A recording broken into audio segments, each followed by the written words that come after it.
Welcome back to the Family Movie Night podcast, episode 13. And today we are discussing the horror movie, A Quiet Place. And in honor of that, we are here talking about what crunchy food could you not help yourself but eat, and then, of course, be destroyed by living in the Quiet Place universe. So even in the midst of an apocalypse where you cannot speak or make any sound, you would have to eat this crunchy food. Donnie Dorsey, what would be your answer?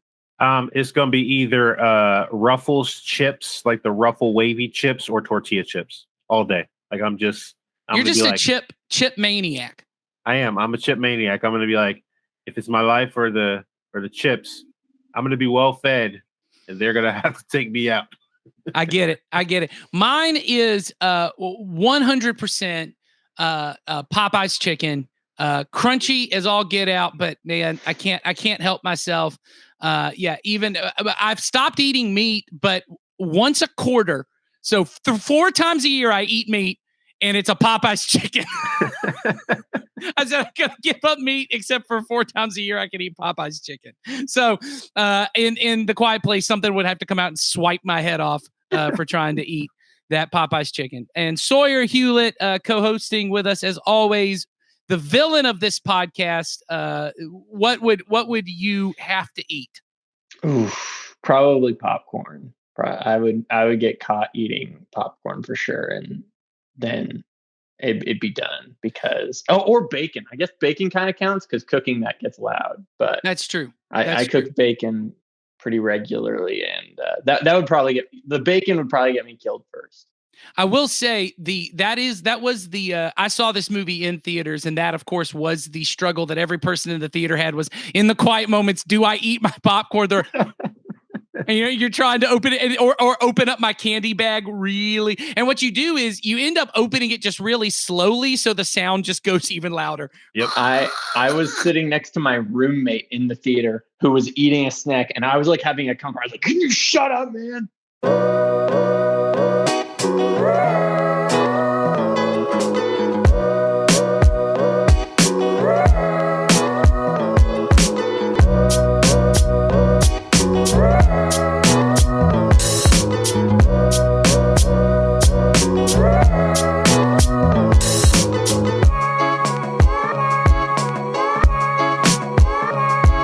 Welcome to the Family Movie Night podcast, where we want to help your family have better conversations around the content you consume. My name is Nathan, and I'm joined as always by my co-hosts Donnie and Sawyer. Our other co-host Heidi was not able to be here with us today for the recording, but we are so excited to talk about this movie, A Quiet Place. Before we get to that, Donnie, what do we do on this podcast? Yeah, so on this podcast, we encourage every family at Community Christian Church to have a monthly movie night to help you and your children build memories, start conversations that matter. And the goal of our family ministry is to help you to raise your children to love Jesus and his way of life above all other things. And we know that critical to that is for you to have a routine, regular time of connection and some shared experiences that'll help you build stronger relationships. Yeah, and like movie nights, we think are a great opportunity to do that, because movies are not just an opportunity to share laughter and joy and even fear and sadness in a safe environment, but they also give us a chance to talk about what matters the most to us in a way that's meaningful and memorable with your children and stuff like that. And on this show, we want to recommend some movies that you could watch on your monthly movie night, but also, give you some ideas of meaningful conversations you could have with your children during or especially after the movie. And as always, the goal of this podcast is not just to add one more thing of your list of things that you are not doing as a parent that you have to feel guilty about. We really want to help you make it easier to be at home with your family and to build memories and to share conversations that really matter. And we want that to be this way. So we're going to try and keep it fun, even though we are talking about this is the first horror movie. I think it's safe to call this a horror movie, right? Yeah, easily. I mean, because there's definitely some jump moments. Yeah.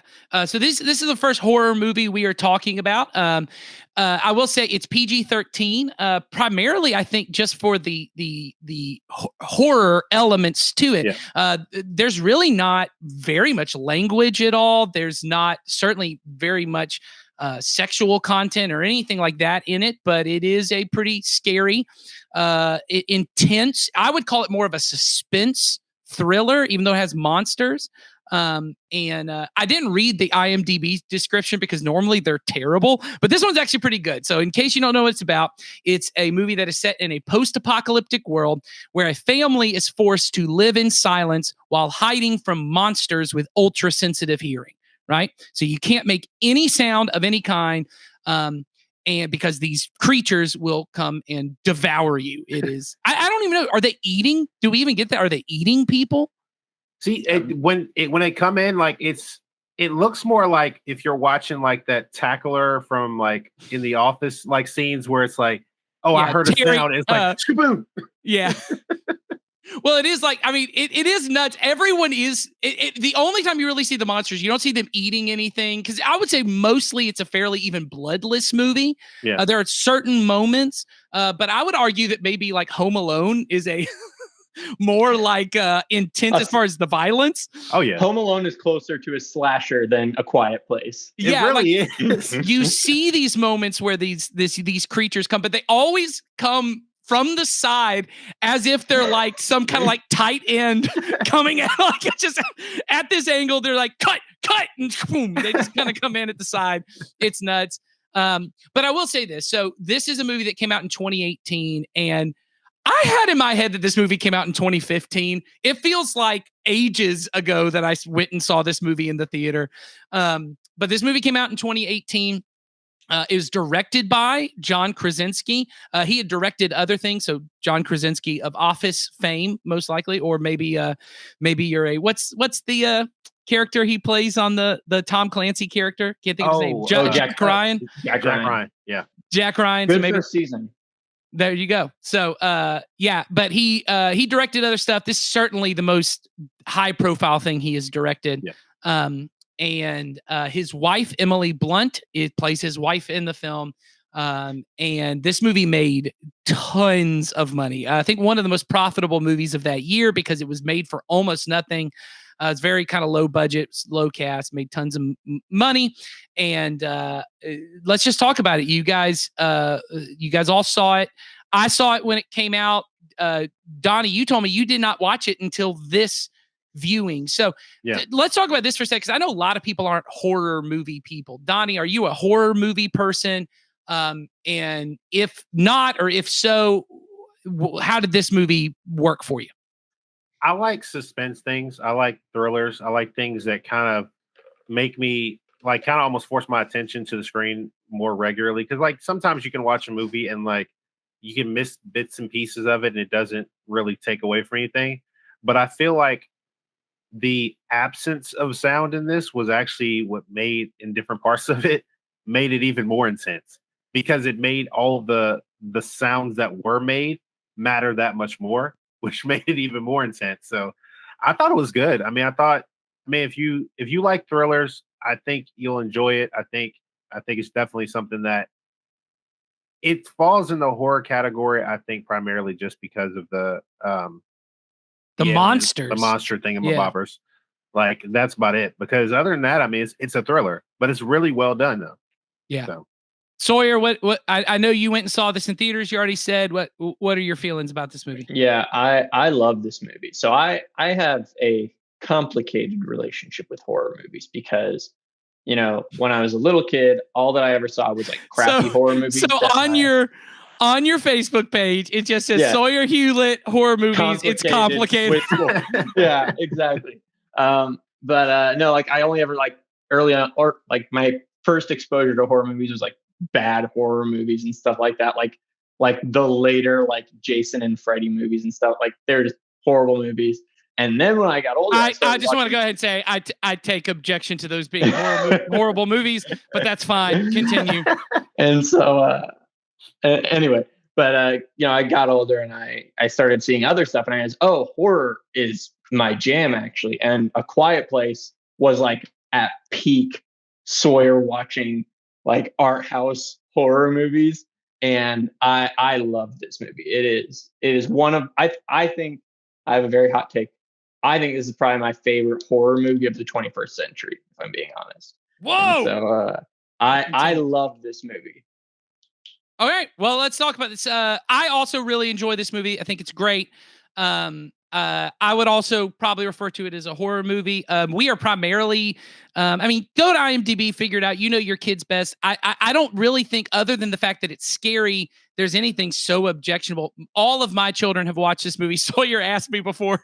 He was like, "Have your kids seen this?" I was like, yeah, they have.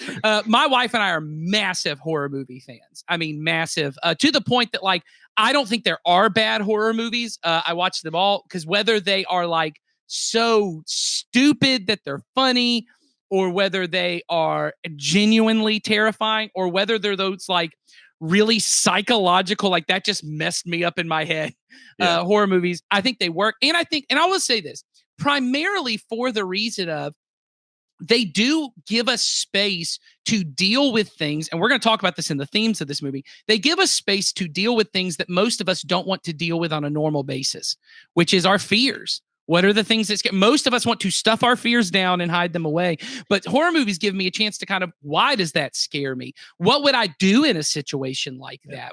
How should I handle my fears? And so I really love them. Obviously, as a teenager, when I got into them, it was just, you got to see things in horror movies that you didn't get to see in other movies, right? So that certainly was a big part of it. But this one I felt like was a good kind of, for at least for my kids, because there's nothing really too objectionable. It's a fairly bloodless movie. Certainly you don't have some of the like sexual content you might have in other kinds of horror movies. This is a good one for them to kind of watch because it's just a monster movie. To me, it's no different. It's like an updated version of like Creature from the Black Lagoon or a Mummy movie, because they love the Brendan Fraser Mummy movies, which are also very scary in parts. So, Donnie, were you going to say something about that? No, I mean, I think it has all those elements. Like, I think it's like after watching it, I think there's some suspenseful moments, but I don't think there were moments where I'd go, okay, well, this might be a difficult movie for them to watch. I think at worst, the monster might be a little bit creepy.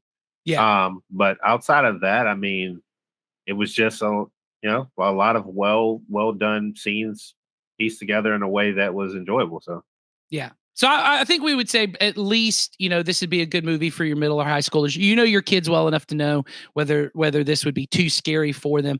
I think probably come Halloween time, we might be watching some more kind of scary stuff, since that's when people get into that kind of stuff. But this is a really good entrance because not just is it just a well-made, tense, scary kind of movie, but in the way that horror movies do, this is really about something that's not about the fear. It's really about the idea of how we handle heavy emotions, fear. And in this movie, so spoiler alert, you're going to get all the spoilers. And this is right from the very beginning. This movie begins with a family losing a child. And it is in this very intense moment where it gets taken by one of these monsters. And this movie quickly becomes the monsters no longer kind of become this like fun, like, oh, when are they going to get them, to almost these agents of trauma and grief. And they become this symbol for how this family now has to deal with, how do we talk? How do we as a family move forward after this horrific, and genuinely horrific trauma, grief-inducing moment? And it becomes a movie about that. And like the title of the movie, and like that, it really becomes about how this family doesn't talk about their grief. They don't talk about the trauma they're experiencing. They don't talk about the fears they have. They just go, let's just keep moving. Let's keep moving. We've got to stay alive, right? We got to keep moving. Yeah. And because of that, there are difficult situations that come in. And so what we said is, really, this movie gives us a chance. And I remember having this conversation with my kids. We watched it sometime last year, right before the second one came out. And we had the conversation of, when bad things happen, we want to be the place where we can talk about those things, right? And that's what this movie becomes. So where did you guys see this? Donnie, I remember when we were talking before this started, you kind of kind of focused on the way that the dad, John Krasinski, really takes his role as protector to a level where it almost it becomes a problem almost for the family. So, Donnie, can you talk about that a little bit, of this idea of kind of protection, maybe even overprotection, and how we have conversations about that? Yeah, because I think after like what you'd already talked about is like after their moment with the monster and the son, he really takes on the role of overprotection, like not even just protector. Like he's really focusing on, I have to protect them at all costs. And when he says at all costs, it means that at the emotional damage. It also means at the sometimes at the physical damage. Like they can't do certain things, and he finds himself constantly trying to justify the things he's doing, even though they are causing them some emotional damage. Because like his relationship with his daughter becomes very stinted and very broken because there's a lack of communication, because he thinks that by sharing information with her, that's going to somehow make her less safe. Yeah. And that couldn't be further from the truth. Well, and I think what we talked about before, and you said this, Donnie, which I think this movie's kind of this allegory for it, which is this family lives in a legitimate danger is around every corner. Yeah. I mean, danger is around every cough. You just cough. Every sneeze is possibly danger, right? Yeah. And danger's around every corner. But that families, parents in particular, we often kind of imagine ourselves in those kind of worlds. Yeah. Where our children are growing and our kids are in danger at every moment. And it is our job as parents. Obviously, it's our job as parents to keep our kids as safe as we can, to protect them when they can't protect themselves, all of those kind of things. But I think the point that this movie does well of making is he keeps his family safe. But what you see throughout the time is, and we'll just talk openly about it because hopefully you'll go watch this movie. But the reason that the younger son dies is at the beginning of the movie. It opens, and I love, they just drop you in on day 89 is all it says. And so you kind of pick up, it's been 89 days since something happened that kind of brought about the end of civilization as we know it. Yeah. And it's this family just kind of moving through this supermarket. They've gone to get, I think it looks like antibiotics for one kid that is got a sinus infection or something. They've gone to get medicine for him. And the youngest kid, who looks to be about maybe 3 or 4, finds this rocket ship toy. Yeah. And wants to take it. And that, by the way, is just one of the best filmmaking moments, when you see the family see him carrying something and the look on everyone's face is like, oh my, he found a gun. Oh, he found a knife. He's carrying a snake. And what he's carrying is a rocket ship. Yeah. And you're like, oh, this is intense. It's just a good way of conveying that information without anyone having to say the reason that the rocket ship is scary is because it's going to make noise and then draw the creatures. So the dad says, you can't take the rocket ship. I know you want it. And he does in that moment. That's what I think is very interesting, is he fully communicates it. Yeah. He has a conversation with us look, it's not bad that you want this toy, but it's not safe for you to have this toy because it's loud. Yeah. And the daughter gives him the rocket ship, and but without batteries in it. But the little boy puts the batteries back in while they're walking. It starts making noise. He gets taken by the monster. And the daughter feels like the dad blames her for the death of the son. And they just know, they don't even really talk about it anymore.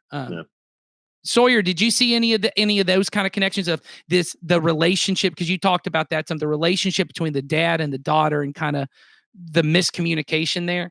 Yeah. So he is just a textbook horrible communicator throughout this movie, because we can just say it. He's just a dad. Yeah. He's just a dad. He doesn't know how to talk about stuff. The question throughout the movie is, okay, does he actually love her, and has he forgiven her and stuff like that? The movie poses that question that it's asking. That being said, his actions indicate that at least on some level he does. Throughout the movie, he's trying to help her. So she's deaf is the thing. That's kind of the thing with her character arc throughout the movie, is she's a deaf character and played by a deaf actress wonderfully, by the way. And he's trying to make her a new hearing aid throughout the entire movie.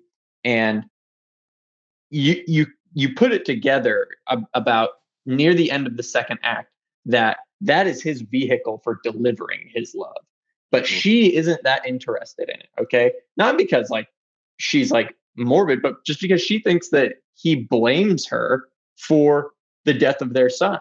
And so there's this communication tug of war going on. Yeah. And I love what I love is that he never stops trying.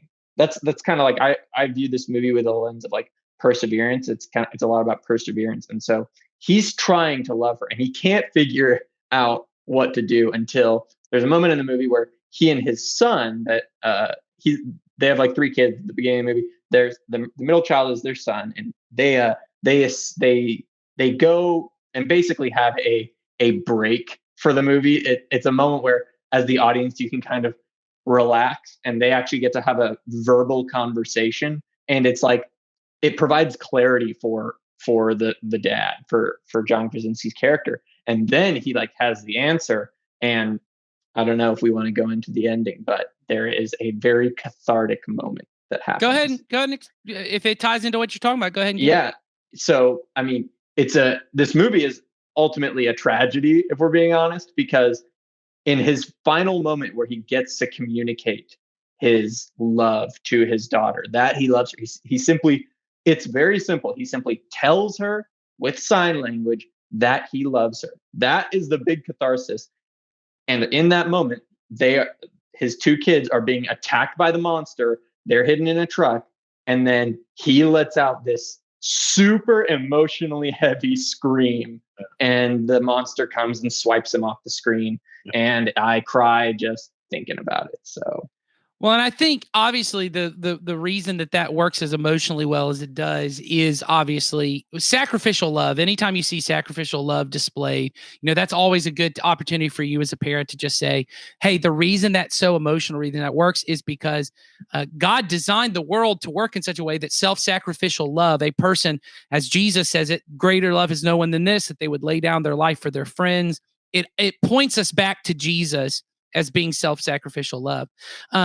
I will say, I think one downside of this movie, because I do think this movie is designed really with this to me is just a dad movie. It just feels like a dad movie. It's about a dad protecting his kids, willing to lay down his life for his kids, and that's very emotional. But what it really kind of does, because most of us, I'm going to venture 98% of dads are not going to be in a world with ultra sensitive hearing monsters trying to kill their family. I know that sounds crazy. I know that sounds like a conspiracy theory to say. I don't think you're going to end up in that world. So most likely you're not going to have to sacrifice yourself in that way. And what it kind of does in certain ways, and I think as parents, we have to be aware of this, and this is not necessarily a conversation for our kids, but something we can take from is we should not wait until we have some grand gesture we can do to communicate to our kids we love them. That's really the failing on his part, was that he's Sawyer was talking about all the things he did, but he really was communicating to his daughter, and she openly said, stop doing this. There's a scene in the movie where she goes, just stop. I don't want you to do this. And he's like, but I love you, and this is what love looks like. And it's like, but that's not what love looks like to me. And I know so many of us as parents, I am guilty of this, that I keep hammering the same nail with my kids going, this is how I would like to be told I'm loved. And they don't want to hear it. And that doesn't mean they're wrong.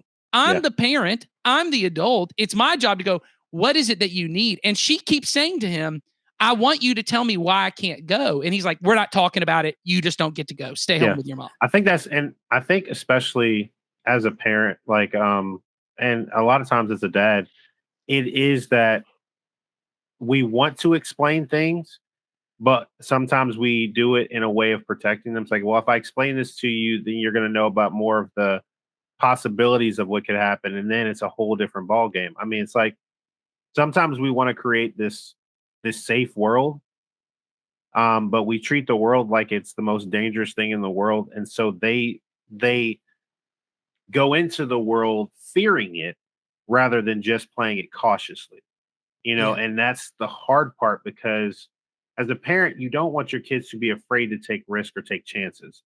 you want them to be aware that there are possibilities of dangers out there and to handle it appropriately.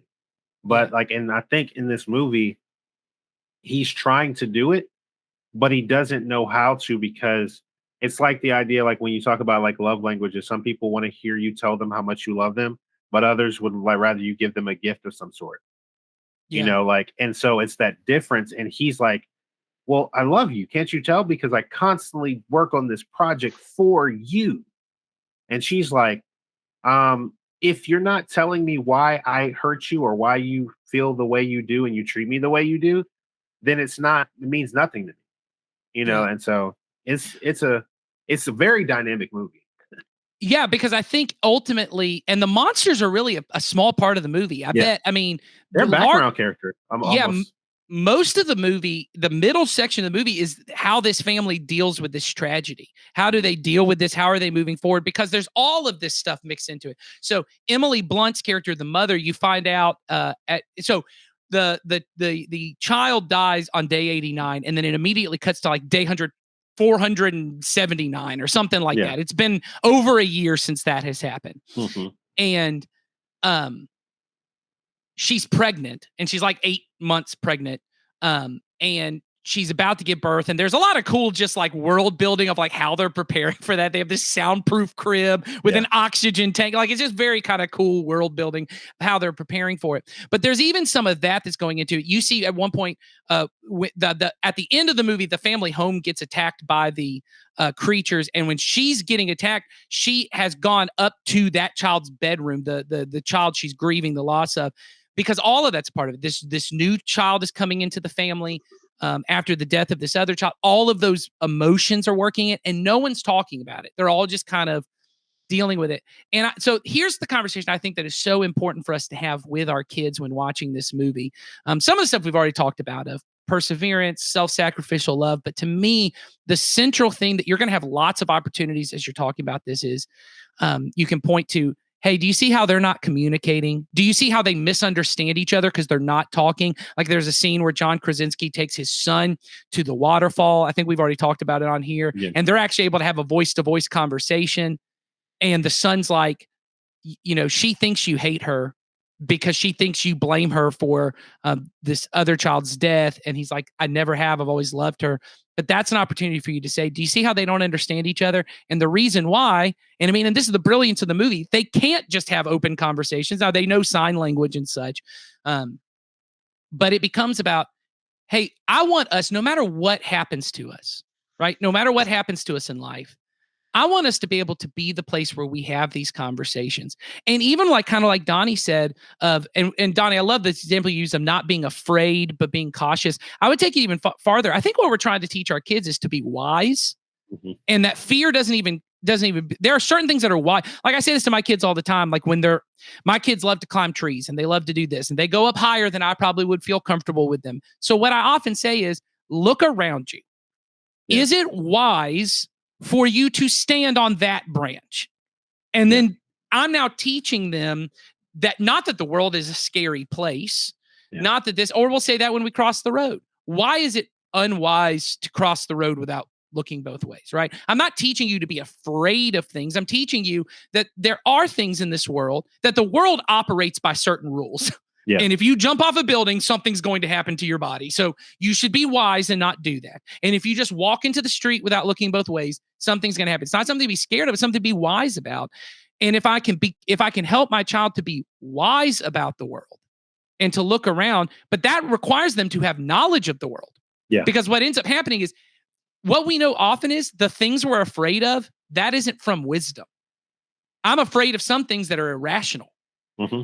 You know what I mean? So do we want to talk about that for a little bit? How this movie can help our kids? Because once again, this is a scary movie. How can we talk about that idea of fear with our kids of, hey, there are things in this world that seem very scary, right? Yeah. But how do we talk about that? Donnie, you got something to say? So I was thinking about that. Like for instance, I think I'm trying to think of something that my kids have like grown out of based on understanding it more. But there's various things, like I think you can talk to your kids about when they're dealing with something and they're afraid, have them kind of talk through it. Have them have a Yeah. conversation with you. Have them explain why it brings fear to them, why it makes them uneasy, or why it makes them uncomfortable. Because a lot of times, like you said, it's irrational. And sometimes it just takes talking through it to understand, oh, wait, I'm afraid because I thought something that didn't actually occur or was happening. It's like the idea when a child goes, hey, I'm afraid because that looks like something in my closet.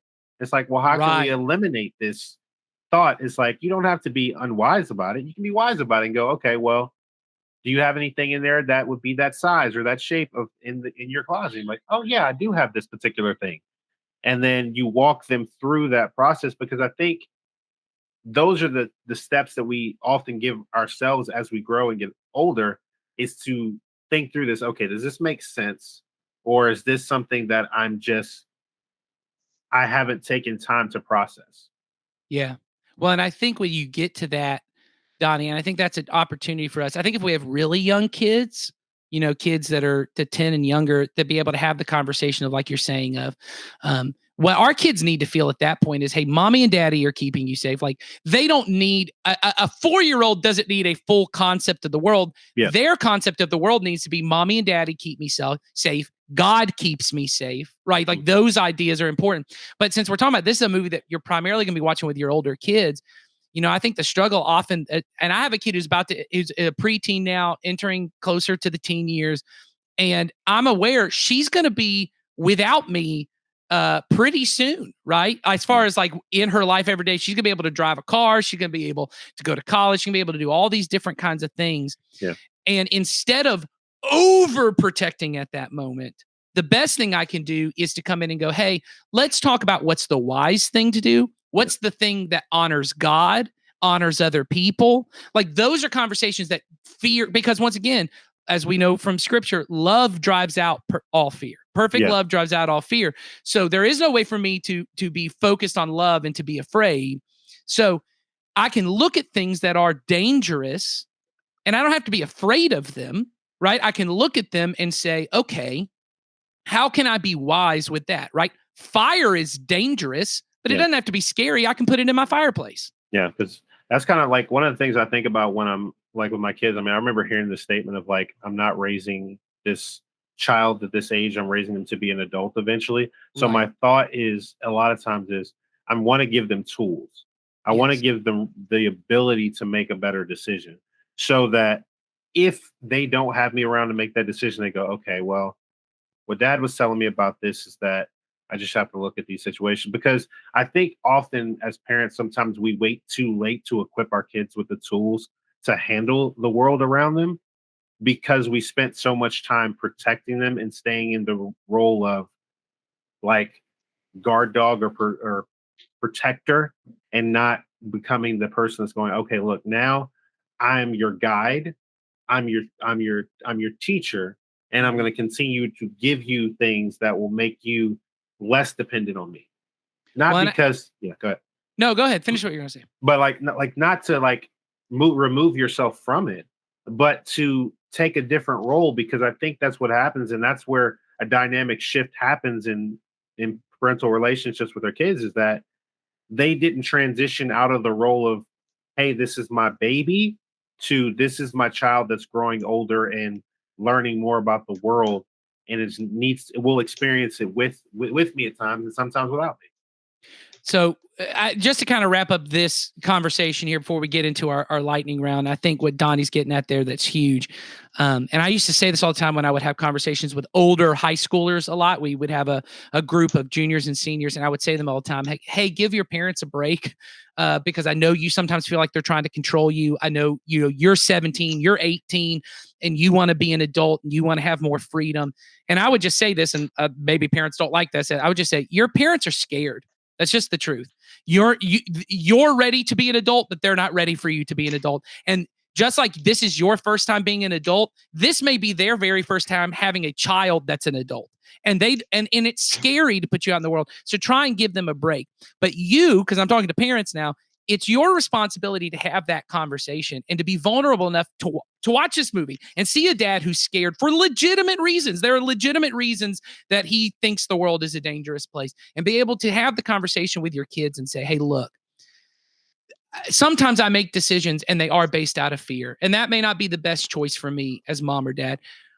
Can we start having more open conversations about why your curfew is at this time, or why I have rules about your cell phone usage, or why I want you to text me when you go someplace? Let's have conversations about what the wise thing to do is, because not having conversations with your 17 or 18-year-old is not going to make things better. Yeah. It is not going to make things better. Saying because I said so to a 17-year-old it's important as a 5-year-old, because I can't fully explain to my 5-year-old, who does occasionally get tablet time, and one of my 5-year-old occasionally likes to go on the internet. And we've had to tell them, nope, you lost your tablet time because you were supposed to stay on this app and you went to this. And I don't have to explain to them all the intricacies of what's on the internet. Yeah. I just have to say, you have to listen because I said so. That's not okay for a 17-year-old. You got to have a conversation. And I think this movie gives us a chance to say, no matter what the situation, we want to talk. We don't want our home to be a quiet place. Yeah. Pun intended. Okay, so let's get in here. I know we have a lot more we can talk about. We want to keep these as short as we can. So we're going to get into our lightning round. Anything you want to talk about this movie for 1 minute, whether it's another theme you want to bring out, one final thought you want to have about what the discussions we've been having, or just something about the movie that you thought was dope. Let's just talk about it. Let's give it to Sawyer first. Sawyer, lightning round, 1 minute. What you got to say? Yeah, I want to talk about something that I just find to be incredibly, as you would describe, dope about the movie. Yeah, dope, double dope sandwich. There's two things I want to bring up. First off is the kid performers. One, the actress of Reagan, whose name is escaping me right now. Millicent Simmons. Yeah, Millicent Simmons. She knocks it out of the park in this movie, as well as Noah Jupe, the actor of The Son. Okay, they are awesome in this movie. Also, want to give a shout. I'm a big nerd for creature design, and this movie has one of the coolest looking monsters from a movie I've seen in a very long time. Gives off very big alien vibes, and I love it. Yeah, very cool creatures. Very much, I love it. Reminiscent of xenomorphs from Alien. Love it. All right, Donnie, 1 minute. What do you want to say about this movie?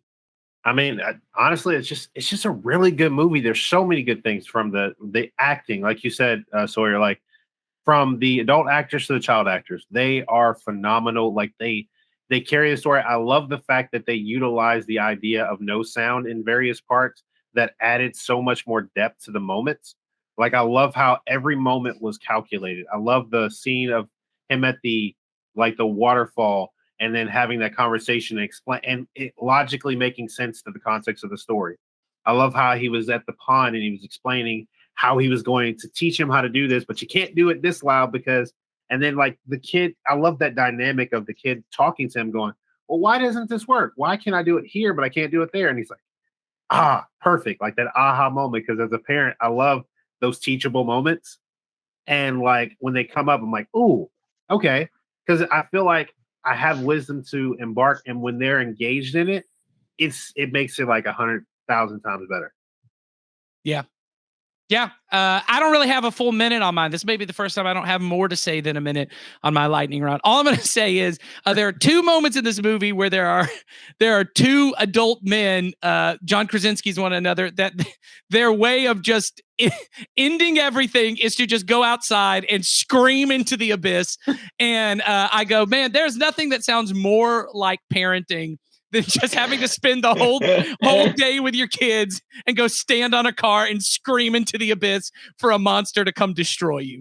So, but hey, seriously, we hope you guys watch this movie, and we hope you get to have some good conversations about why it's important for us as families to have conversations, because the whole goal of this is not just to share memories, and we think it's a great time to build memories with your kids, but also to have conversations that matter and to help your children understand that we do serve a God who keeps us safe, and that there is nothing to fear in this life because he is on our side. So good luck having conversations about this movie. We'll see you next time.